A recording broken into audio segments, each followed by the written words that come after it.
আসসালামু আলাইকুম। কেমন আছেন সবাই? আশা করি সবাই ভালো আছেন। আলহামদুলিল্লাহ আপনাদের দোয়াতে আমরাও ভালো আছি। আপনাদের জন্য একটি নতুন ব্লগ নিয়ে আসলাম, ঈদ ব্লগ। ঈদের দিন সারাদিন কী করলাম এগুলোই আপনাদের সাথে এখন শেয়ার করব। তো ঈদে আমি মালাই জর্দাটা করি। আমার হাতে সাধারণত জর্দাটা ভালোই হয়। তো এই মালাই জর্দাটা আমি ফার্স্ট টাইম ট্রাই করলাম।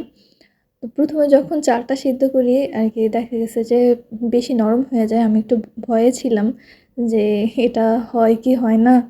কিন্তু পরে ঠান্ডা হওয়ার পর দেখি যে না, এটা ঠিক হয়ে গেছে। তো সকালে সবার আগে আমি দেখা যায় যে খাবারটাই রেডি করি। কারণ সকালে নামাজ পড়তে যায় পুরুষ মানুষরা। তো যাওয়ার আগে একটু মিষ্টিমুখ করে যায়। আর এটা হচ্ছে গুড়ের পায়েস। এই পায়েসটা আমি রান্না শিখেছি আমার শাশুড়ি মায়ের কাছ থেকে। বাবা অনেক পছন্দ করে গুড়ের পায়েসটা, যার জন্য চিনি দিয়ে করা হয় না, গুড় দিয়েই করা হয়। এরপরে আমি রুম গুছানোর কাজে লেগে পড়ি। আসলে আগে যতটাই আপনি ফ্রেশ করে রাখেন না কেন, ক্লিন করে রাখেন না কেন, আসলে হয় না। দেখা যায় ঈদের আগের দিন চাঁদ রাতে যে আমরা রান্নাবান্না করি, দেখা যায় পুরা ঘরই এলোমেলো হয়, নোংরা হয়ে যায়। যার জন্য সকালবেলা আরকি সবকিছু ক্লিন করতে হয়। আর ঈদের দিন সকালটা আমরা সবাই একটু তাড়াতাড়ি উঠে যাই। আর এই ফুলগুলা চাঁদ রাতের দিন আমার শাশুড়ি মা নিয়ে আসে। সে যখনই বাইরে ফুল পায় তার আমার কথা মনে পড়ে যে আমি এই ফুল অনেক পছন্দ করি। টুপ করে সুন্দর কিনে নিয়ে আসে। এই তো এরপরে আমি আমার রুমে যাই। দেখি যে রুমের অবস্থা একদম ঘূর্ণিঝড়, টর্নেডো, সিডর যা আছে সবকিছু বয়ে গেছে। তারপর আস্তে, আস্তে করে আমার রুমটাও গুছিয়ে ফেললাম। সবকিছু সুন্দরভাবে গুছিয়ে নিলাম। এভাবে প্রত্যেকটা রুমই গুছিয়েছি। এর মধ্যে দুপুরের দিকে আমাদের কোরবানির গোশত এসে যায়। আলহামদুলিল্লাহ তাড়াতাড়ি আমাদের সবকিছু গুছানো হয়ে যায় কোরবানিতে। ১২টা ১২:৩০টার মধ্যেই মানুষকে দেওয়া এবং নিজেদের বাসায় আনা, রান্না করা সবকিছুই হয়। এই ১ম আমি ৫ কেজি গোশত রান্না করলাম। এর আগে আমি কখনো এতখানি গোশত রান্না করি না। এই দোষগুলো হচ্ছে আমার শাশুড়ি মায়ের।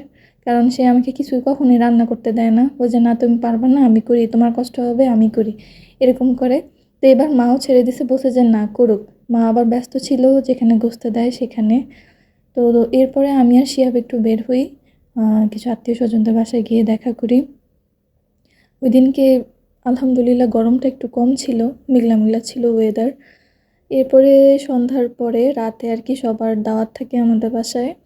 আমার ভাসুর, যা, তাদের ছেলেমেয়ে এবং জেঠি শাশুড়িরা সবাই আসে। ১ম এ আমরা ছেলেদেরকে খাওয়াই। তারপরে আমরা যারা মহিলারা আছি তাদেরকে বসাই।